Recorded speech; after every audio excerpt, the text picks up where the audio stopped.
The whole crew is here for this week's Test Miles. Pit crew Sean, Ryan, and Brad, crew chief Jen, and our driver Nick Miles. Start your engines. It's go time. All right, for the next 60 minutes here, we are going to talk cars, trucks, SUVs, in fact, anything with a throttle. It's your weekly automotive experience. I'm Nick Miles, and you're listening to America's Automotive Radio Show. Keep listening, and we'll keep you connected to the automotive world. Locally created, nationally celebrated. How much do we have on the show today? Lots and lots. Going to talk about some Labor Day weekend deals, my experience with the new BRZ. Special guest Matt Clark will join us. He'll talk about the one of my new favorite cars of the year, which is the brand new DB11, which we test drove in Italy. Another Matt Jones is here to talk about Movil, a transit experience, and we'll talk to Robin about the new Nissan Armada, which we recently drove. All that coming up on the show today. So let me talk a little bit about the new BRZ, which I'm kind of interested. This vehicle was the sister vehicle to the FRS, which was the Scion. Now Scion has gone away, and the vehicle is actually the sister vehicle to the new Toyota 86, which are arriving in Portland right now as we speak. Not on trucks, but they are arriving at the port. And they should hit dealers very, very soon. Port of Vancouver, by the way. In Port of Vancouver. We should see how good they do. A new front and rear design for 2017. It has LED lighting, new aluminum spoiler, a stability control system. 0 to 60, 6.8 seconds. Not fabulously fantastic. Direct injection boxer engine, 2-liter.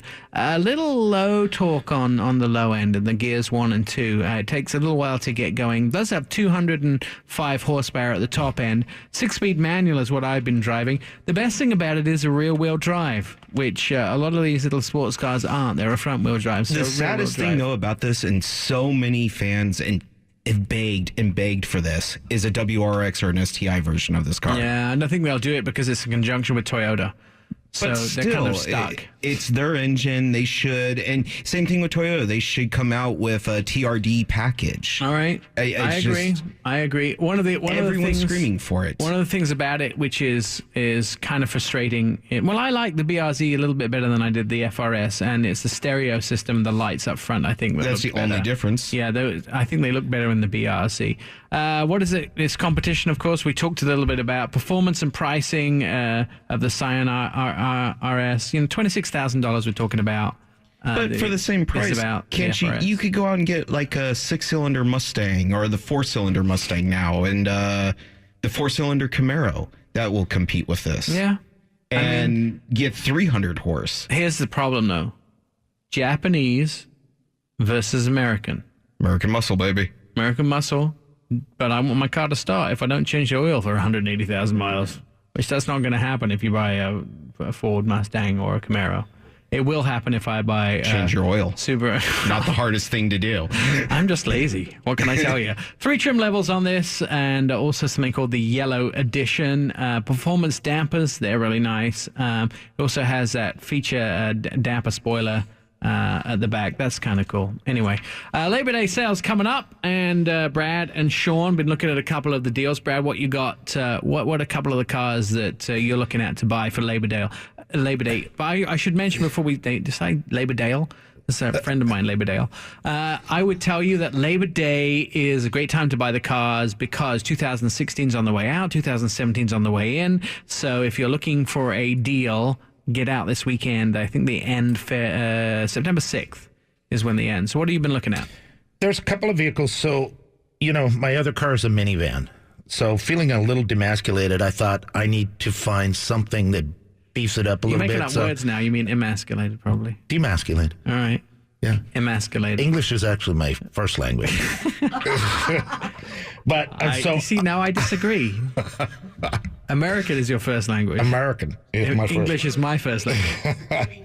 But I pulled up and looked at the Ram Rebel, which is their 1500, 5.7 Hemi V8, 15 to 22 miles per gallon. But this is the tricked out Mopar version, and it's got 17-inch wheels and all kinds of fun stuff. It's really their ultimate off-road vehicle. Right. It has a lift from the factory, right? Yeah. And so right now they are giving some real cheap money off and a couple of $1,000s off. So that's one of the first choices. And then if you want to get a little more practical, I looked at the Honda CR-V, which is their kind of small crossover vehicle, competes with maybe the Mazda CX-5 or the RAV4, some vehicles like that. Best-selling CR-V in America, sold 2 million this decade. And for good reason. And they still are offering some real cheap money, some low percentage. Can I ask you to clarify something?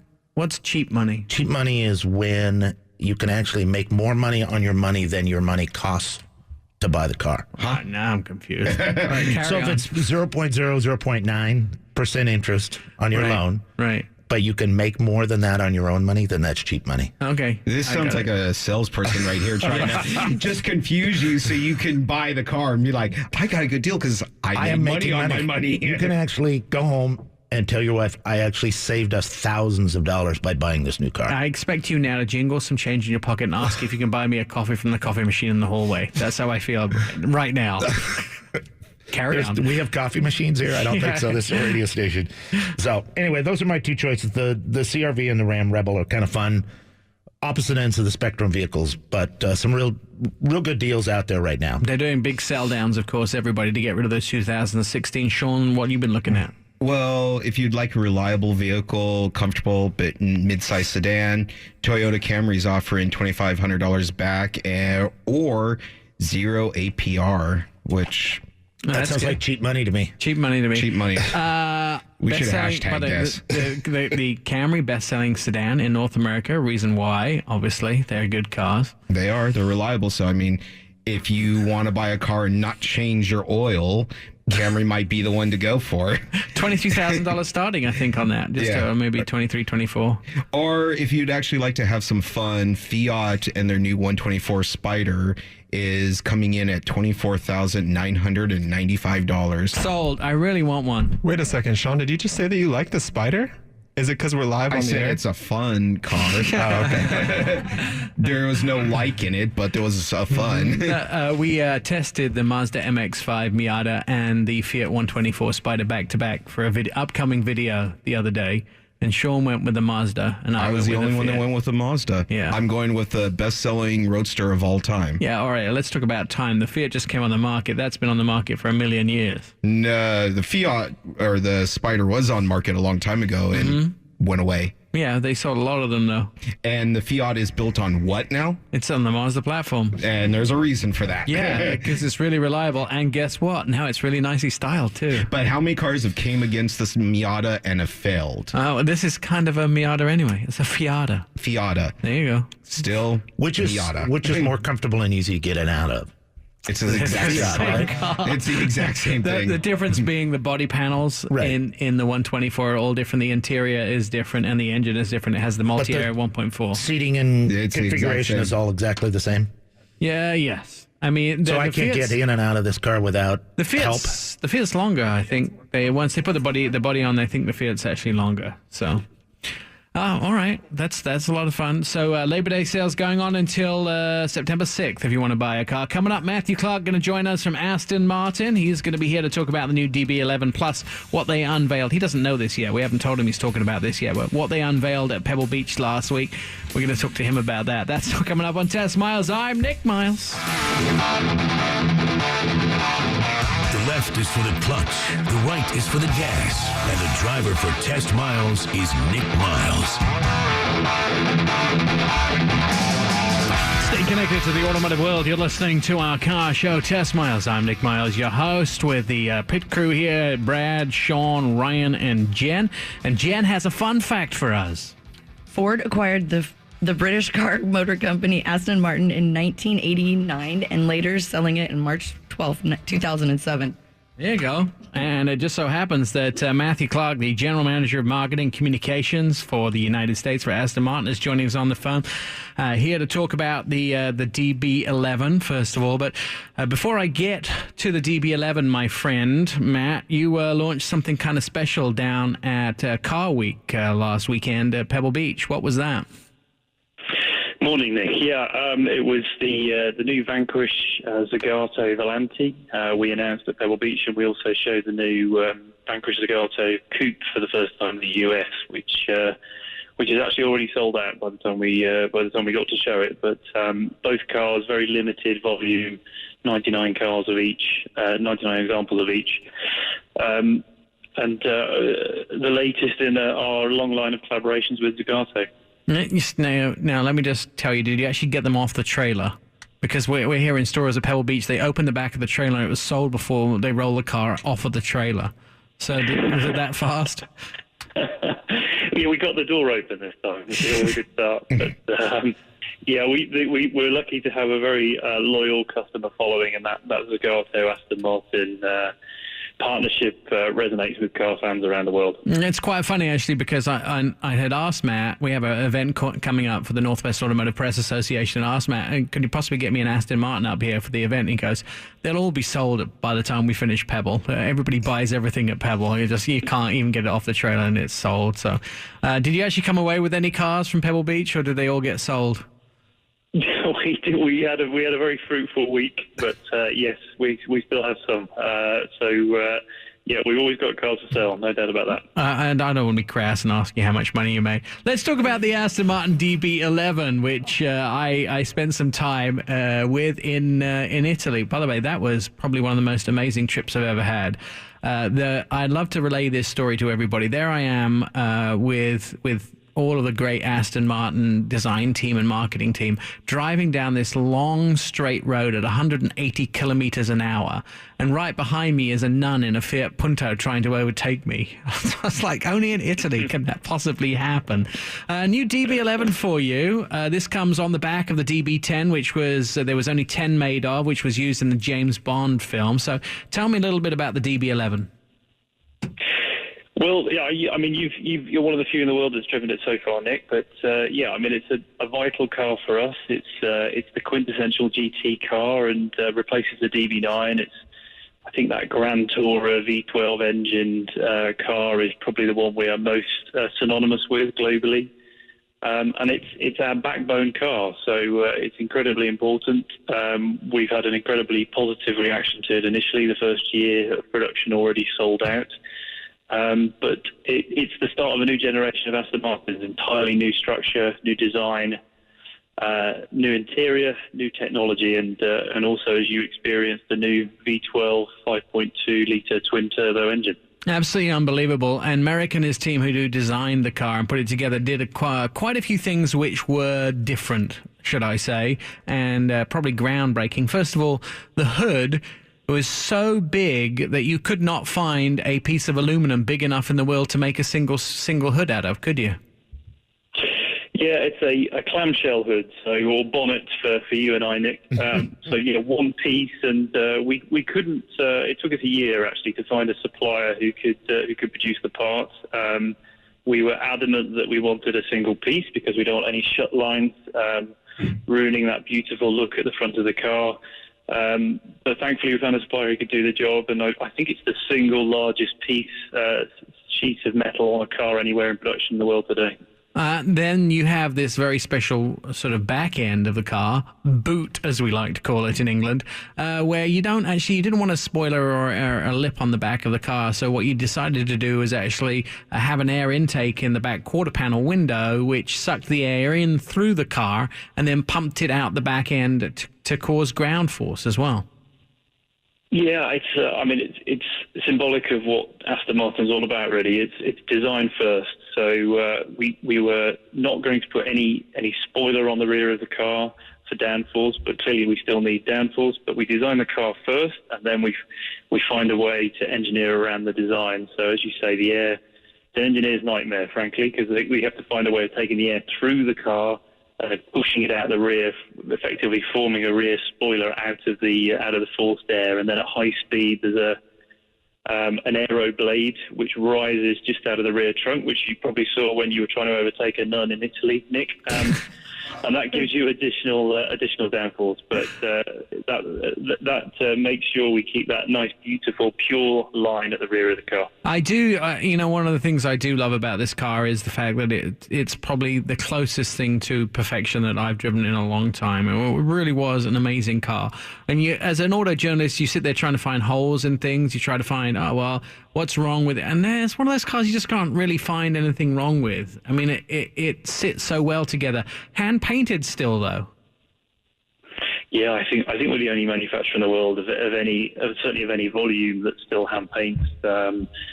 It can take up to 100 hours to paint the car, but every panel on an Aston Martin has 7 coats of paint and still done by hand, and that's how you get that lovely deep luster to the paint finish. And one of the paint finishes that you came up with that I saw for the first time, we're very familiar, of course, with metallic paint, but you have tried something new. You put some glass particles in this paint too. Yeah, frosted glass blue, as it's called, and it has very tiny shards of glass in the paint finish, which gives you difficult to describe on radio, I guess. But if you imagine a car with a very light touch of frost on it, and it has that lovely glisten to it, effectively the glass particles make sure you have that lovely shine to it all the time. I was just a little disappointed I couldn't file my nails down with it. It was very smooth. Whereas I expected it to be more sandpapery, but it wasn't. It was very smooth. All right, how much is this new DB11 going to cost me? Yours for just under $212,000. Everybody else is $210,000, right? Yeah, 211,995. Yeah, of course. I wouldn't expect to pay less than anybody else. And now they're sold out for 2016. How are we doing for 2017? Well, we're sold out into next summer. We've had an excellent response to the car so far. Obviously, we don't build these things in big numbers. But first deliveries in the US just before Christmas. You'll be seeing it in Aston Martin showrooms from around about November. I would also say to you that if you want to buy one, you should probably go out and get one now. That's the idea, isn't it? If you want it by the time Pebble Beach rolls around in 2017, that's what you should do. I was impressed, by the way, Matt, on the inside, and this is one of the most impressive things about the car. Look, I can't explain to anybody how well it drives and how amazing it is. You just got to go and test drive one. That's the ultimate thing. You can't just. I mean, I could give all the adjectives in the world, but the experience is actually unbelievable. But every single car is stitched by a seamstress on the inside, and the seamstress can look on the inside and tell you who stitched it because they can see the fine handiwork, can't they?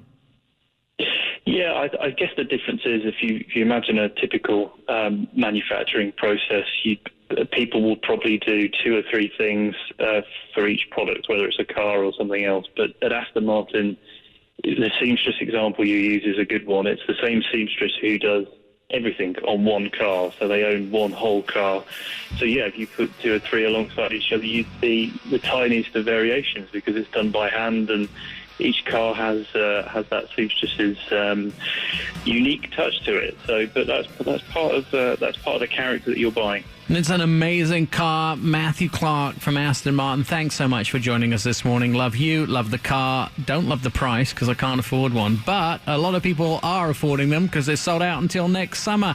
Want to find out more? Go to Aston Martin's website. Order yours now. Coming up, another Matt. We're going to have some information about a brand new app which is hitting Portland very soon. I'm Nick Miles. He drives Aston Martins in Tuscany. He drives Ferraris down snow-covered ski hills in Austria. But he's here every week for Test Miles. Here is Nick Miles. Oh, yes. We'd like to thank you for being part of our radio show. Visit testmiles.com on Facebook. You can also see all of our stuff. And for the latest news now, you can go to lots of places. Twitter, Pinterest. Not Pinterest. Yes, Pinterest. You can go to... Yeah. Instagram, everything else. Fun fact time. Here's Jen. Ben Holiday was the first person to offer public transportation to the city of Portland in 1872 when he opened a horse line on First Street to the end of Gleason. Ooh, and it's still going today. Do you remember that, Brad? I did not put a saddle on, no. There is a rumor that you ride side saddle, but... Not anymore. Not anymore. This is just... not done anymore, right? Matt Jones is the Chief Product Officer of Movil, and he is here to talk about some of the very interesting things that they are doing and explain the newest technology that can help you manage mass transit information, explore real-time arrival and departure times, pay for rides on the go, and plan trips and explore without getting lost. Is all of this true, Matt? It is. And that's the strange part. You almost that made it sound so exciting. It is exciting. What do you mean? Exciting. No, it is. It's fantastic. Thank you for inviting me back on the show. It's great to be back. So what is Movil? Explain to me how Movil moves you. So Movil, they're a company owned by Daimler with offices in Stuttgart, Hamburg, Austin, but their North American headquarters is right here in Portland. Okay. And we're the company that provides the TriMet app, the Streetcar app, and lots of different applications across the United States and further beyond where you can buy the tickets. But over the last 2 years, we've been branching out, and effectively now we have the Movil app. And the Movil app allows you to go to a city. Portland's one of the first cities that we're doing this in North America, and stitch together all of these various modes of transportation. So if you can imagine you wanted to come into downtown Portland on a Sunday, you might need to walk to a train station, take a train to a given position, maybe Uber the last mile. But this app allows you to focus on how long a journey is going to take with all of these different forms of transport, how much it will cost you, and importantly, where you will get to in the end. All right, so it takes together all of the forms of transportation, buses, bikes, walking, cabs, Uber, limos, whatever it might be, and then you can decide how you want to do it and for what sort of price. Exactly right. And you mentioned bikes there. So in the coming weeks, we will actually integrate with Biketown. For those of you who've seen the orange bikes popping up around. Oh, you couldn't really miss those, yeah. Yeah, they're pretty cool. They took over all my 15-minute parking spots. Yeah, they did. And we're going to be integrating these self-drive car services as well over the coming weeks and months. But at the moment, if anybody actually wants to try the Movil app, check out our Twitter, Movil, MOOVELUS. And at the top of that, we pinned a tweet, and you can become one of the beta testers in the Portland area. That's probably beta testers for anyone. I'm sorry, beta testers. I thought we were doing this in English today, not this American stuff. Yeah, I say things in English and everyone goes, what are you talking about? Yeah, so we have a beta test program that we're running over the coming weeks and months. Right. And that's really cool because people can actually give us feedback. They can suggest features, which we then prioritize, vote for, and get into the apps. Because this is for the people. It's for anybody that uses public transport as well as their car, anybody that uses Uber or any of these other shared ownership models. Can you, to be a beta tester, you have to go to your Twitter account. So you can't download it from the App Store or anything yet? Not at this point, no. So we can just download it from you? You can download it from us at Movil. Just send us a tweet, look at the link that we pinned on the Twitter account, and you'll get free and instant access. Now, here's the thing. So let's just say that you're not a member of Biketown and you're not a member of one of the car sharing services. How does that work? Do you have to sign up before you can actually do that part? So you can configure your preferences. So if you chose, you can just use the Streetcar, you can just use the Max, you can just use the services that you're happy with. But if you do choose to use Lyft or Uber or any of the other shared services in the future, then we will help you sign up, potentially find you different offers, and get you through that initial period of actually exploring these different modes of transport. See, I think the idea is now, here's my suggestion, since you take suggestions, is when you sign up for Movil, that it signs up for everybody, you automatically for everybody that's involved in it, like Biketown, like, the Max automatic buying ticket, like the car sharing services. And so once you sign up for Movil, it automatically signs you up for all of these others. It's a great suggestion. Yeah. For some people, that's going to work really well. For others, you have to have a driving license or something, it may not work as well. But let's go and investigate it. Oh, yeah, that driving license thing. Yeah, it's a tricky one. Sucks if you don't have a driver's license. So do you anticipate that most of the business will be people coming from out of town, travelers? I think it's going to be a mix, and we're already seeing this already. And if, for instance, there's a crash or a slowdown on the steel bridge, you actually might want to walk an extra 5 minutes to a different transit station on your way to work in the morning. But you want to find out before you've actually left the house. And a lot of people, the typical commuters, they always take the same route and they moan when something happens. But literally, your alarm clock goes off in the morning, you very quickly, 30 seconds with the Movil app, you know your journey to work. You can monitor that. That's presuming that when the alarm clock goes off, you actually get up. Yeah. So it's unlike Ryan, he has 5 alarms and it's number 4 alarm where he opens his eyes. Isn't that true, Ryan? Right. Ryan's not awake yet. Yeah. the fourth alarm hasn't gone off yet to wake him up. Yeah. So I definitely see. I've traveled many times and want to go to a ball game or something, and instead of having to deal with the concierge or somebody like that, just pull up the app and figure out, how do I get there? Absolutely, especially if you're going to a new city. That's the really big one for me. If you were going to Manhattan, somewhere like that, figuring out what's the best way to get from uptown to downtown, it's intimidating if you don't know. And generally, you have to walk a distance. You have to take a cab or some sort of other. You know what's even more intimidating than that, though? Getting on a bus with common folk. I just have that problem. I don't know. That would presuppose that you're not common. Well, there you go. Think about how everybody else feels when you get on that transport. Yeah, I know. That's the important bit. Yeah, Captain America gets on the transit every morning. I don't know. It's a strange thing. I'm happy to ride the Max. I'm happy to go ride a bike. I don't know. Buses scare me. Is that wrong? Were you traumatized as a child? No, they just scare me. So is there an option where you don't have to take the bus? You can configure all of this so All right, you can good. work I like it now. exactly where you need. So when you're talking about the ride sharing, which isn't my favorite term because if you're paying for somebody, you're not sharing a ride, but that's a whole nother issue. But do you have on-time pricing? You talked about the cost. So the surge pricing and all that other stuff will be incorporated into the app so you can determine that? Exactly. And we looked at a route from where we are in the studio at the moment over to PDX Airport. And from that, it suggested 2 different bus/transit routes with the Max. And it also suggested Uber on that one today. And it gave the pricing for all of those different options. See, the other thing you need to do is integrate it in Portland with Lucky Limo. So Brad gets the opportunity to get in there and then give you the limo We price. incorporate the town car price. Yeah. There you go. I'm there. He's not getting You're out of the working it studio. out. Matt Jones, I'm really congratulations, by the way, on becoming the chief, technical officer? Chief Product Officer. Chief Product Officer Thank for you. Movil, and congratulations on the new job. I'm sure that we'll have you in a lot more as you get new apps developing.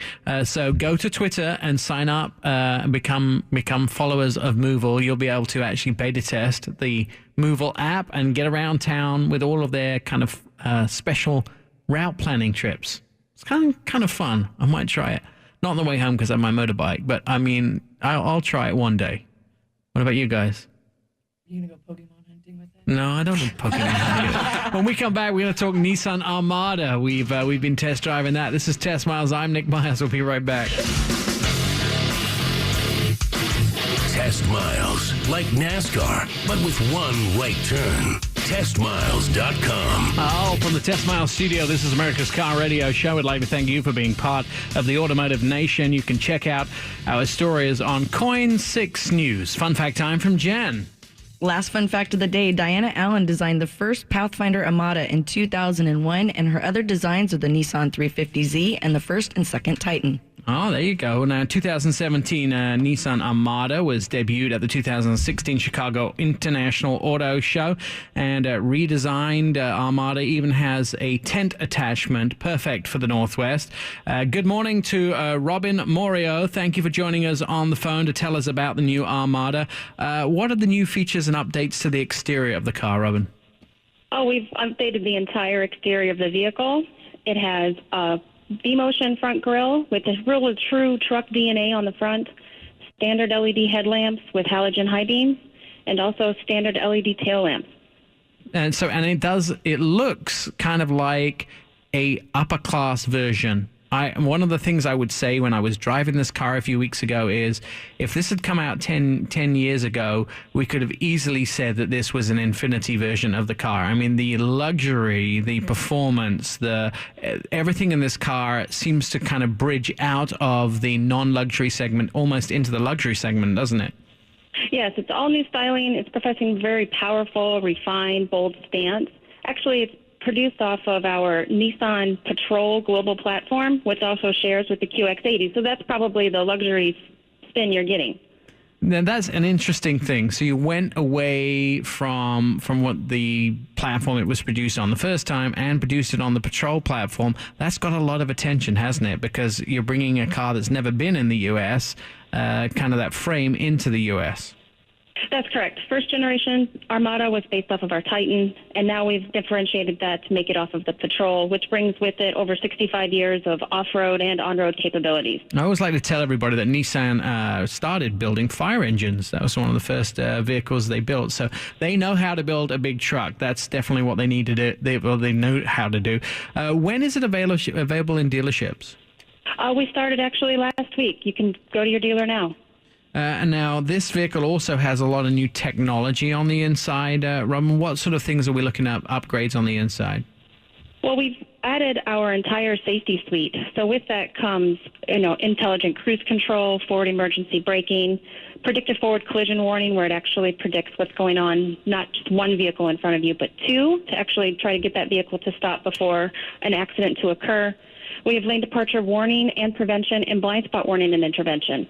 In addition, we also have backup collision intervention, which would actually stop your car in reverse if there were to be something to be seen in the back. Ooh, it's like instead of forward mitigation, it's reverse mitigation. I like it is, that. Exactly. And how many times does that help that? If you don't ever look in that backup camera and there is a squirrel behind you, it'll really help you not roll back over the kid's trike or something like that. The base price of the vehicle? Base price two-wheel drive SV is $44,400 plus destination and handling. And then it goes all the way up to? You can get a four-wheel drive Platinum for $59,990. I actually like the Platinum version. To me is probably the nicest version out there. Tell me a little bit about this tent that you've got that goes with the vehicle. Oh, that's an accessory option. It actually kind of uses a shower cap style elastic that'll go around the back hatch, so you can be inside of your Armada or in the tent itself. So good for camping, good for spending the weekend up in the woods? Oh, for sure. I have 5 dogs, so is it dog proof? Yeah, for sure. Easy to get rid of all the dog hair, I hope, too. 5.6 litre V8 transmission, 390 horsepower. What sort of transmission you put in this new Armada? We have a new 7-speed automatic transmission. And is that made by Nissan, or is it a ZF transmission? It is a Jetco transmission. Jetco transmission. All right. And the car's now pretty heavy. It's 56 to 600 pounds in weight, and it's long too, 121-inch wheelbase, right? Yes, it's gotten a little bit longer. As we've homologated the Nissan Patrol for the U.S. market, we had to get a more substantial frame for front safety and rear safety. So it kind of increased our weight. Also, we have a lot more creature comforts that we're adding to the base vehicle, such as 13-speaker Bose system, navigation. All that actually increases the overall weight. And now, is that navigation standard? Navigation is standard.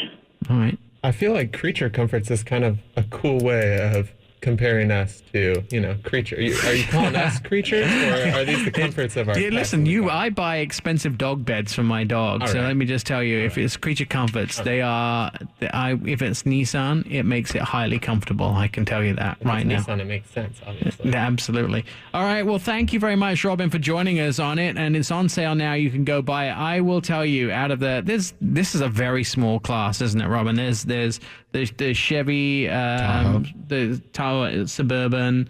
There is, what else is in that class? What does it go up against? Yep, we have the Expedition, we have the Tahoe, the Yukon, and the Sequoia.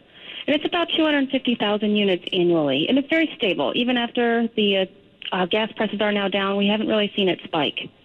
So at least you guys are gonna be selling a whole bunch of these cars anyway. I saw it launched at Chicago, and I really want one. It's that perfect vehicle that you can actually get everything in there too, and it drives more like, now it's on the Patrol platform. It's much easier to drive as well. Great. Thank you so much. All right, Robin. Thanks very much.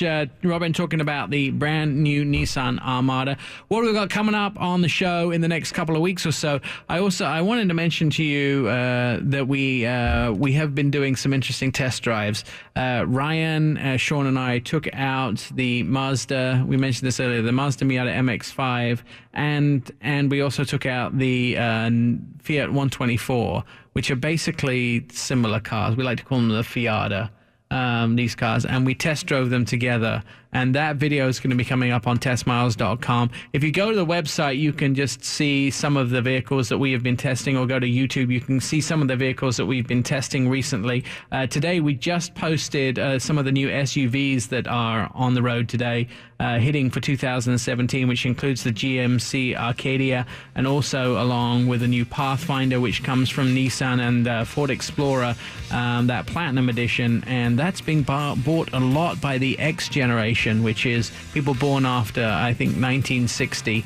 They are buying that vehicle like crazy. Also, the generation that's all about tiny cars. Yeah, tiny green cars. Now they want. Now they're all buying Explorers. Plus, the Kia Cadenza. We posted that on YouTube. Roadkill Nights, the drag racing, that was posted from Detroit. And of course, you can see the Woodward Dream Cruise. All of those things up on our Test Miles YouTube site, which is YouTube/Test Miles. We'll see you next week. The whole pit crew will be back once again on Test Miles. I'm Nick Miles. Favorite us, tweet us, friend us, love us, all at testmiles.com.